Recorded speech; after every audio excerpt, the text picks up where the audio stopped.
Okay, so we're going to do a little demonstration project. I'm going to carve a little shallow bowl here with some relief carving. So I've already, taken this from a piece of alder, as it was. Boom. Now we can understand that it was like this as a tree. If we look at the grain, we can see that that's where the core was. There's the center of the tree. So it is right there in its own circle. You want the core of that tree, generally speaking, up in a bowl. So you dish out most of that. I have the center of my circle here on the top, but I don't have it on the bottom. So I just have a few basic marking and measuring tools that are kind of essential. A very soft lead pencil and a normal pencil, a couple of erasers, some tape, sharpener, measuring instrument, and a compass. So I'm just going to find the center real quick on the back side. And then, so this is the bottom. I'm going to make a relief on the bottom so that my bowl's not sitting full contact. It's going to float a little bit. And that'll be our first bit of carving, is to cut that out and then remove this material here. You want that circle to be, big enough that it's not tippy, but small enough that it makes it look like it's floating a little bit. Okay, so design. Quickly here, I'm just going to show you a couple tricks that I've kind of learned or figured out along the way. I don't know. This piece of paper is approximately the same size as this was a square. I'm going to get my piece lined up like this to me. So this is kind of cool stuff. And I'm just going to do something super simple, but man, this helps. So I fold it in half, and I fold it in half again. And then I'm going to fold these corners in. And no, I'm not making a paper airplane.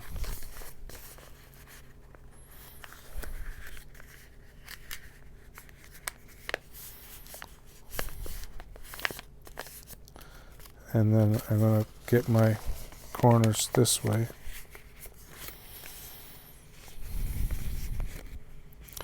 So what I'm doing with this piece of paper is I'm finding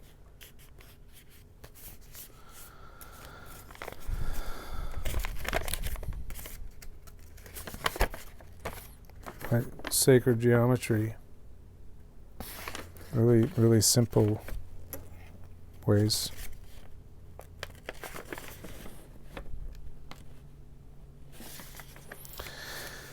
And I'm going to draw a design using those lines, and now I'm cutting the lines of my circle into it.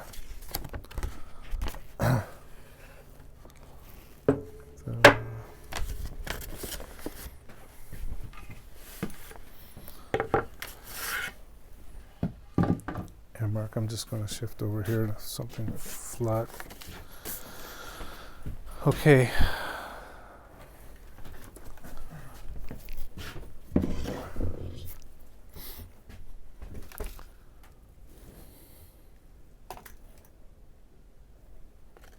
Okay there? Yep. So this is how big that circle is on the bottom. I'm going to make it a little smaller on the top. I'm going to draw a circle. That's my bowl. Now I'm going to draw a leaf. And whatever happens between, you know, I'll pick halfway between here and here, just by eye. Halfway between here and here by eye. And what I've come to see is like whatever happens between here and here doesn't really matter. As long as it resolves there, it looks right. As long as it's proportionate, it seems to look right. And then, you know, halfway, we'll draw another leaf. And I'm just going to keep these lines real simple. Halfway, draw another leaf, halfway.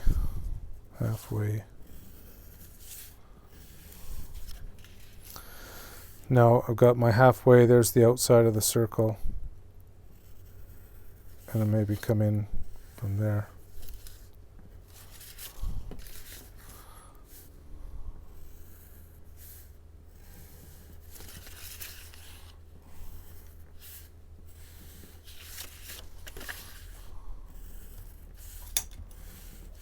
Boom.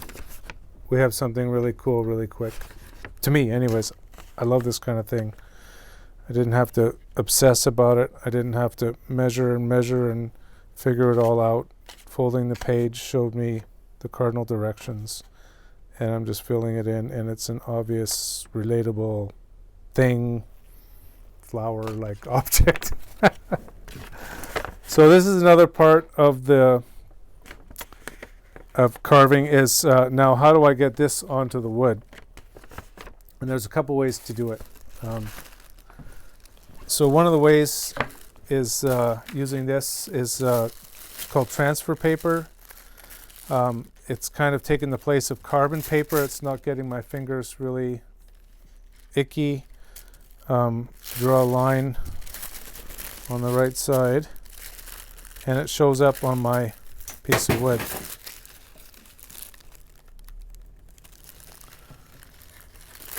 So I'll get my grain aligned, get one of my cardinal directions there. I can simply do that, trace my design, and it will transfer onto the wood. If you don't have this fancy stuff, then good old tracing paper, and how I've learned tracing paper, not translucent paper.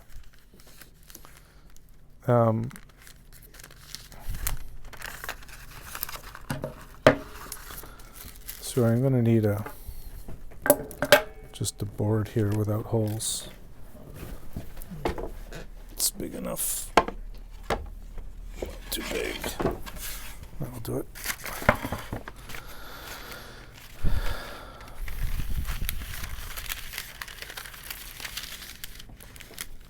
For the sake of expedience, so normally I would use my tape and I hold it down, but for today I'm just going to do this. I'm going to transfer my design, part of it. Boom. Now I'm going to flip that over. I'm going to take my soft lead and I'm going to draw that line again with nice soft lead pencil.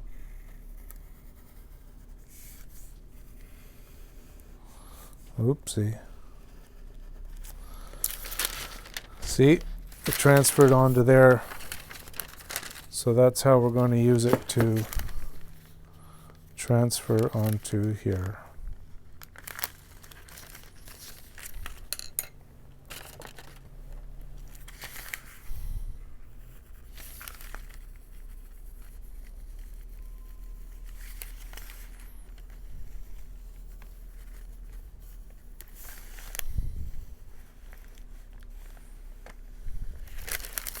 Voila.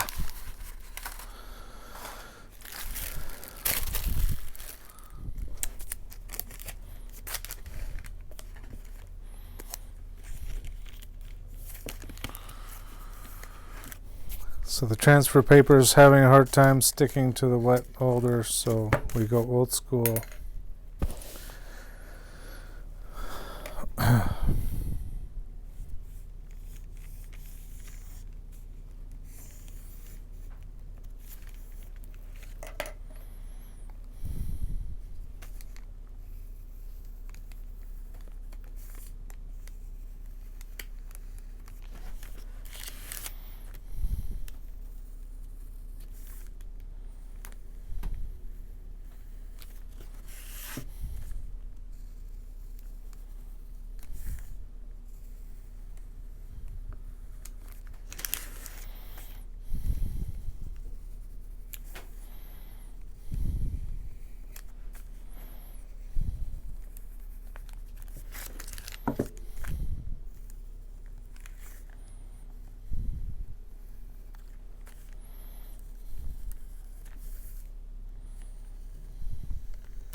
I think I got it. It's always kind of a good idea to leave a couple pieces attached so we can place it in the same spot again. Make sure we got it. Yeah. We got it. Okay.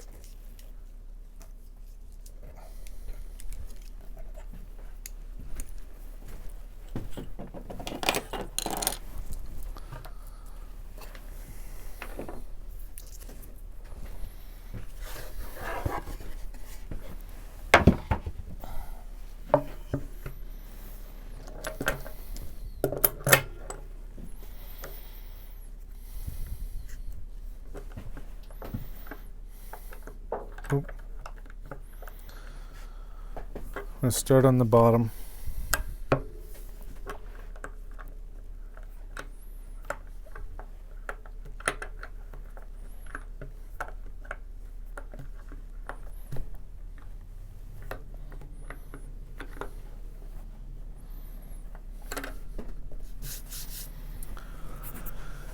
And a lot of time with carving here. You've got your really good line, and then you've got your double line. So your double line means that you can butcher it a little bit, and that your good line, you can come back and clean it up later. So a couple ways to approach this. With a straight blade, we're going to make a cut on that double line, and then we're going to relieve some of the wood right away with a gouge or a hook knife. So I'm going to get this guy loose so I can spin it as I need, and I'm going to cut it like it's the outside of the circle.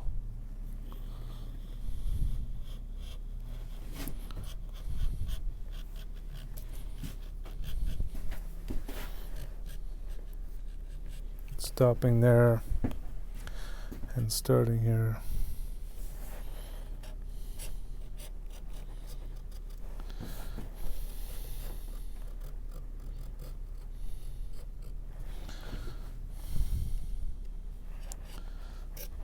Now, because it's a double line, it's a little rough.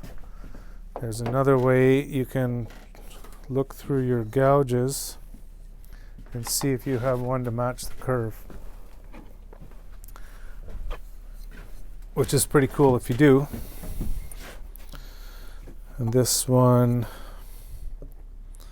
not quite, but it's close, and close enough for demonstration. Boom.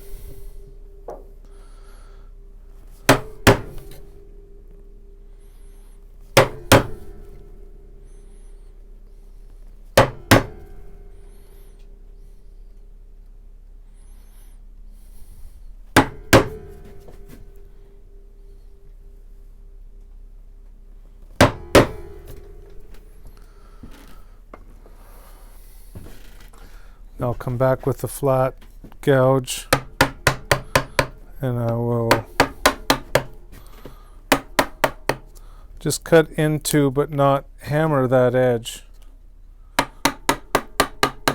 to relieve some wood.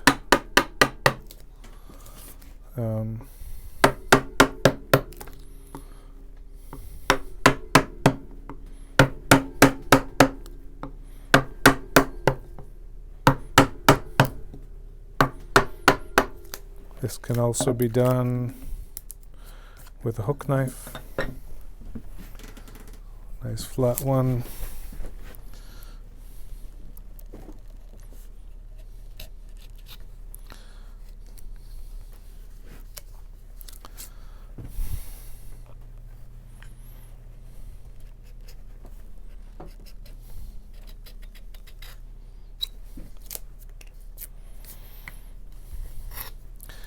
And once you've relieved a layer, you can go back over that line and you'll be able to cut a lot deeper.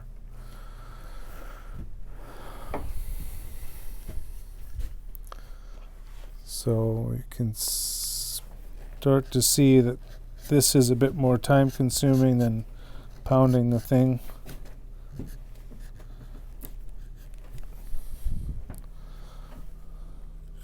A little harder to cut that deep.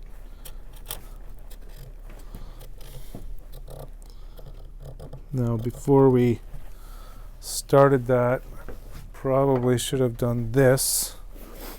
And what this is let's say about there. That's how much I want to take off. So by holding that spot and keeping my hand still as a reference, I can draw an even line around. And that's my goal. That's how much I want to take off, to give our bowl a nice little bit of float. If I did it right, these lines will line up. Nope, I slipped my grip through the spinorama. There we go.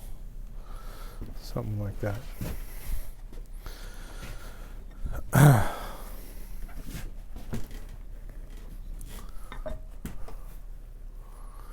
We'll go back to 5 here.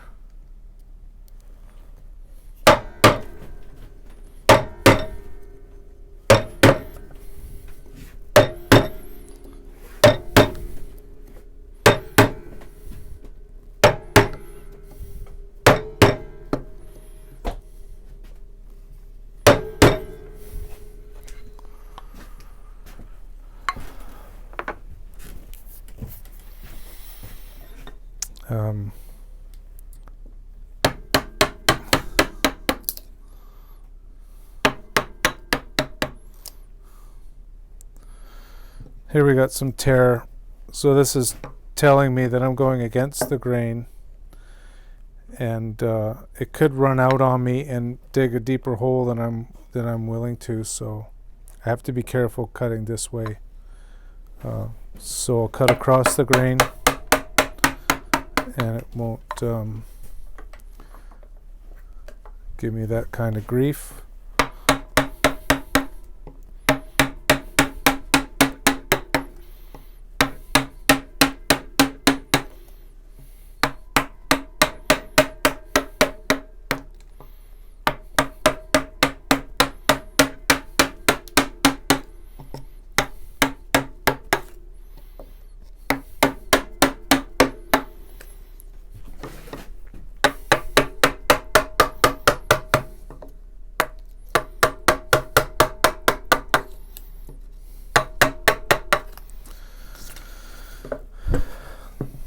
Now carving this way shouldn't tear out the same, and it's not. It's pretty safe.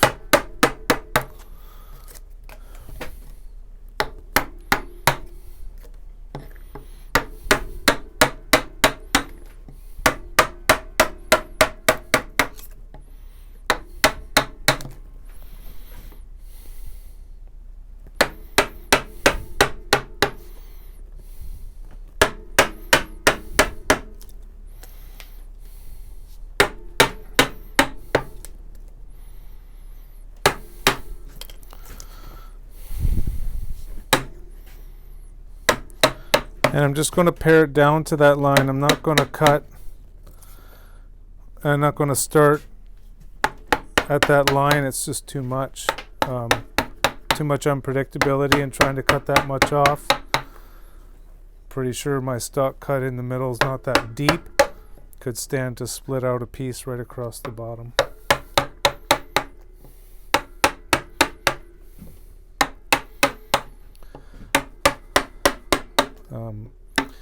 If you haven't figured it out by now, wood carving is slow and patient game.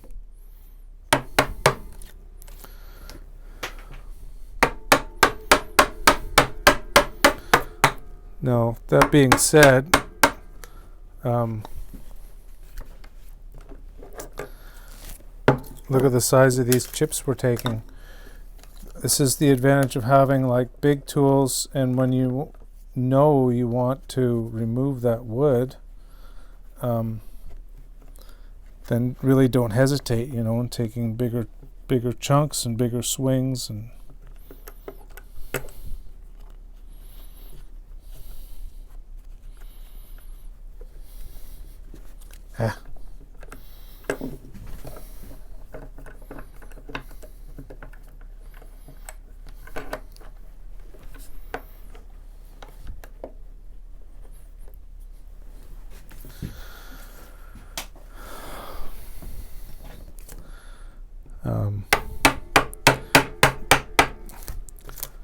okay, so for demonstration purposes, I'm going to not finish this at this time. I have some wood relieved enough that it's going to be floating, and enough that you get the idea. Design wise, I mean, it might be nice if this actually slopes a little bit deeper, starts shallower here and is deeper here, has a bit of a sloping shape to it. There's still lots of material to be able to do that.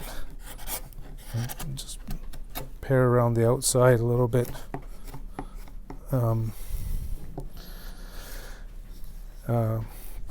The nice flat gouges are great for smoothing this off. So is that hook knife.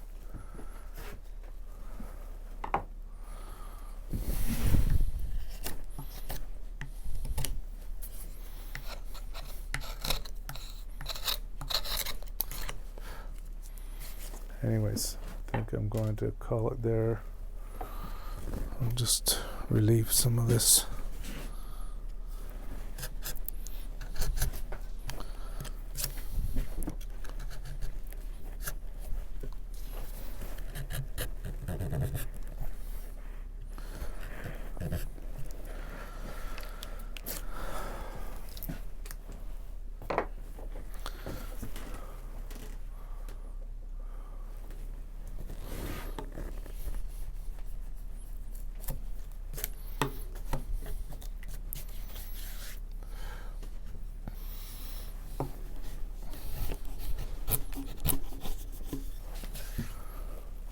Okay.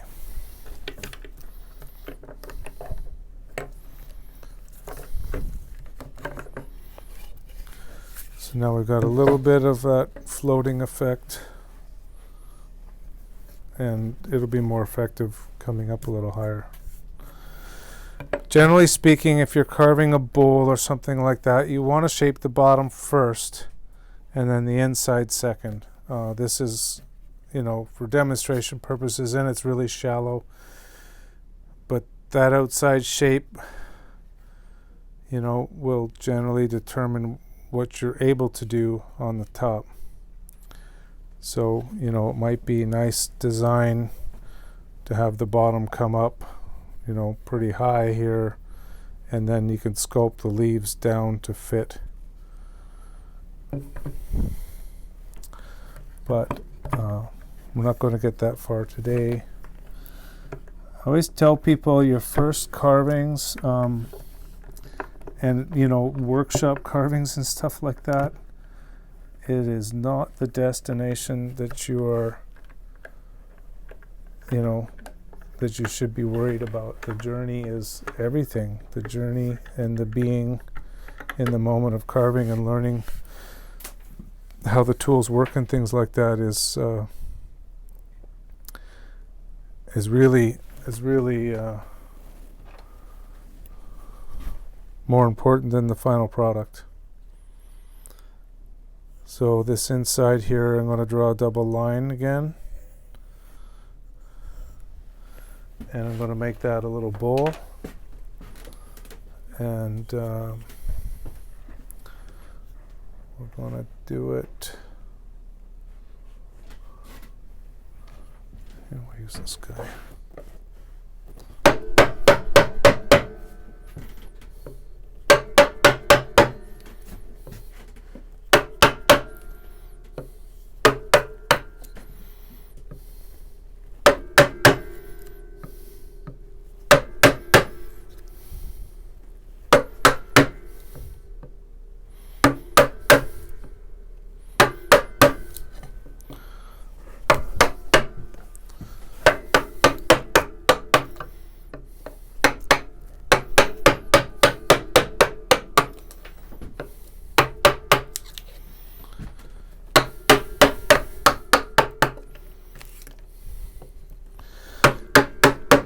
So how do I know if I've gone too deep?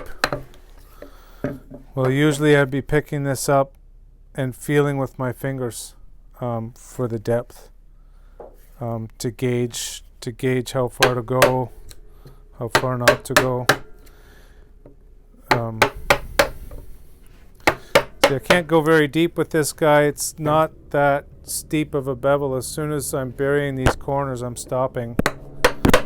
The advantage of this one is just that it's big, so it's taking a lot of wood with it.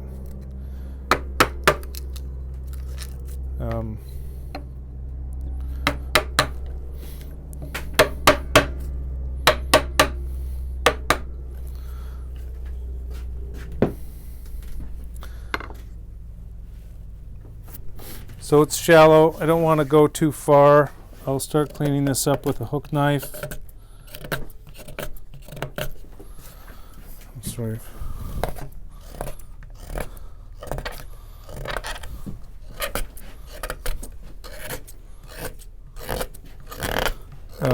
You're carving a bowl. You want to make sure it's not super deep in the middle and nothing on the sides. You want to kind of, as you work your way down, steepen those sides and flatten the bottom.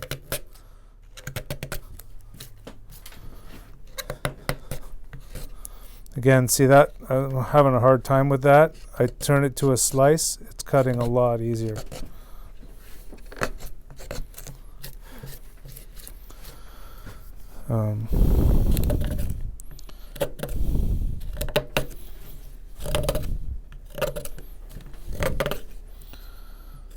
So I'm approaching as deep as I want to go there. I don't want to go too much deeper. So I'm going to be working on these sides, getting them steeper, and the back, and the bottom being a little flat.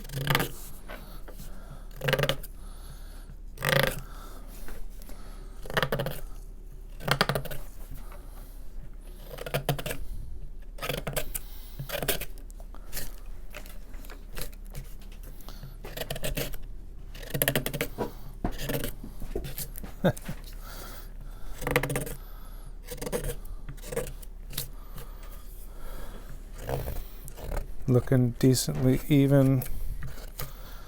Now, at the bottom there, we're always going to have this dance with tear out, because we're cutting from both sides. With the grain down in, it's going to want to tear both ways, so we take that tear out by cutting across the grain. And this is a great place for that reverse bevel knife, to get in here and cut and clean up that bottom a little bit.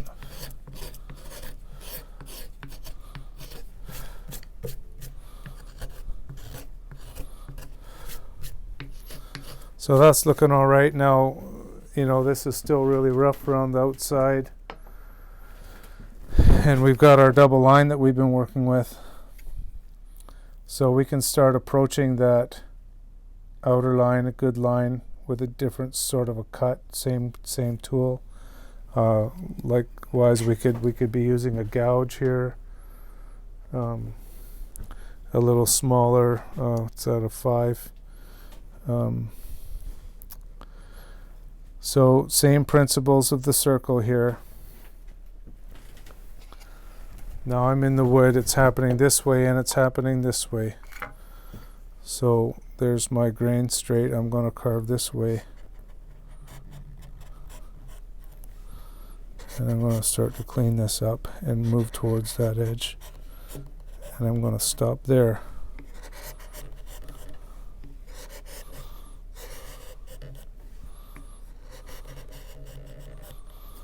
Right? And then I'm going to come back, come back this way and meet that guy.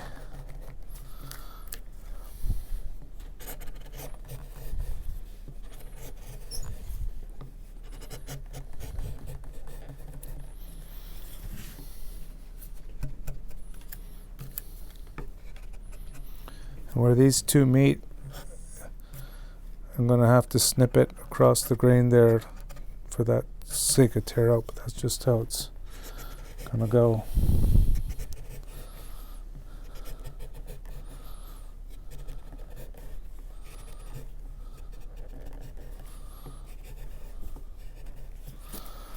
So that's looking not so bad.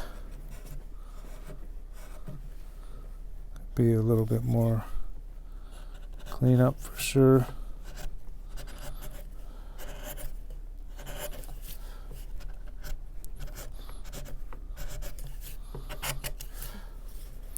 I'll do the other side with the hook knife. Same principles, I can't get away from it. I gotta cut this way.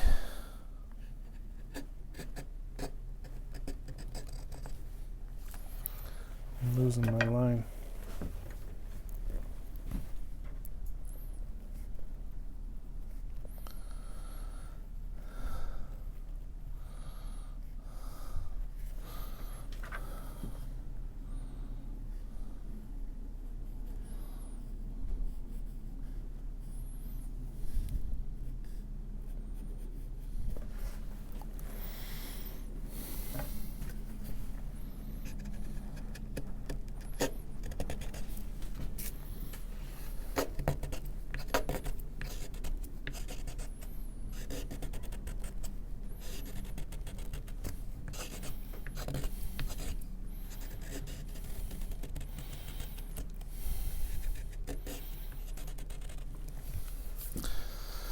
And I'm going to come back and meet it.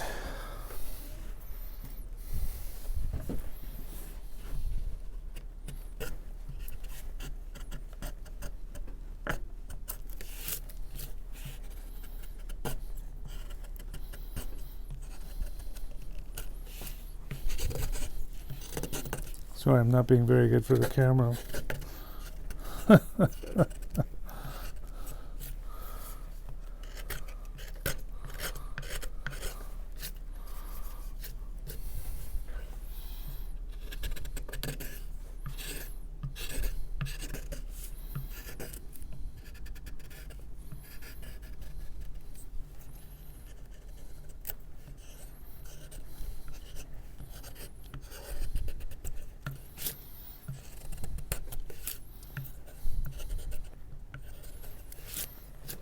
Okay, and a little bit of cleanup with our reverse bevel, and we're going to call it good enough for now.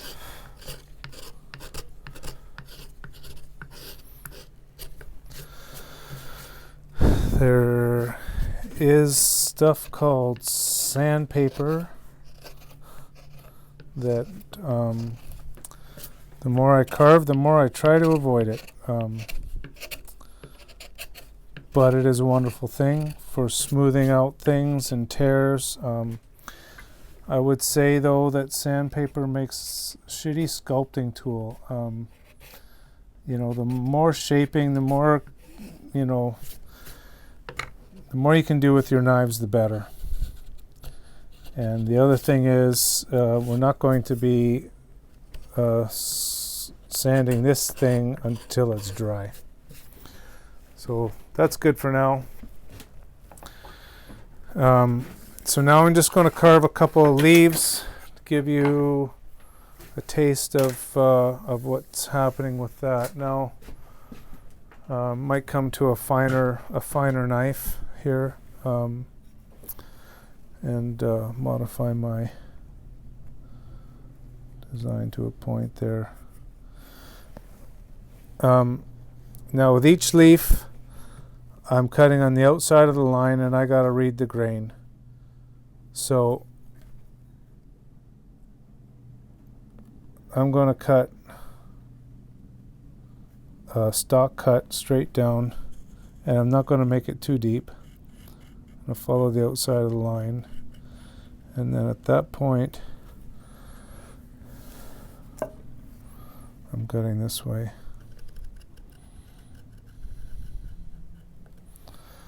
And I'll do it again, because now that the wood found my, or now that I've cut the wood fiber, I can find that other cut and cut it a little deeper. Okay, and then this guy is running this way.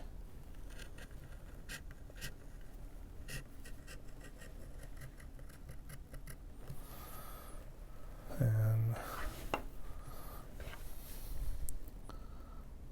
this is going this way.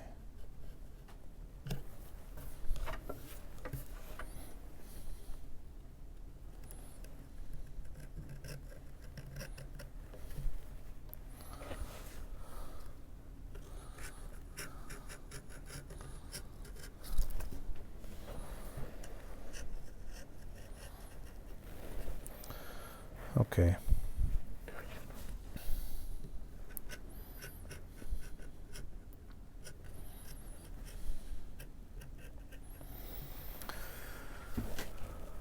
So now it's nice to get,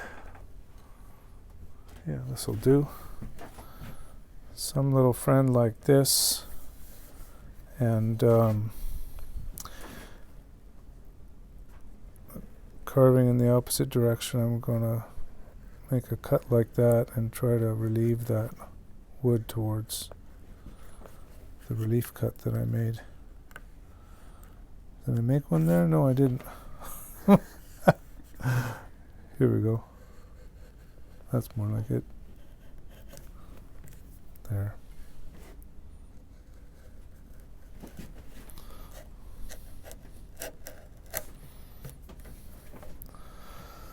So right away, the carving's starting to pop. Right?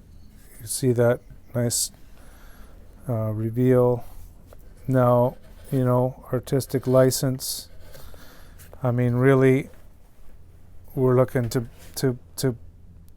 bring this negative down, you know, that far anyways. Give these, let them stick up that much at least, so that they can have shape in turn. There's this little demonstration carving that Mary did for class. It's really similar thing. So you've got this relief here, and then the leaves themselves, there's opportunities for shape, there's opportunities for texture. These ones are all folding in on each other. I think with this design I would leave this high here and low here. So in effect this is behind these petals. So inside of the leaf. Now a stock cut there might be a little bit harsh. I think I would rather bevel this cut as a transition from the center to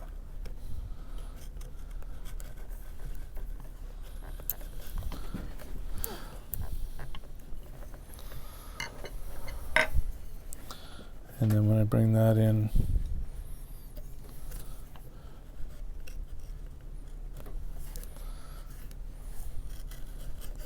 That will reveal itself very carefully.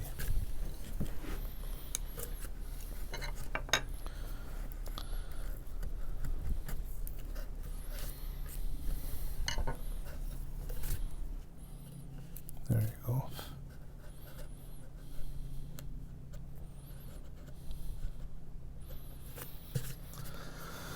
Something like that. So you gotta get this stuff off in layers. As soon as you've revealed some wood from the outside of a stock cut, you can go back and cut it again, and it'll be that much easier to cut nice and deep.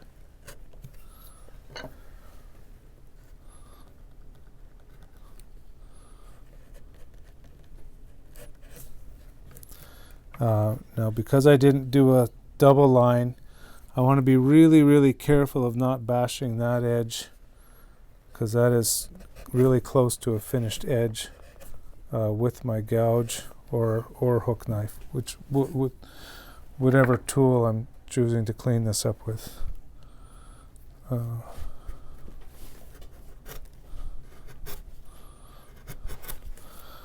So the process of relief is, relieving the background so that your principal design of foreground can pop.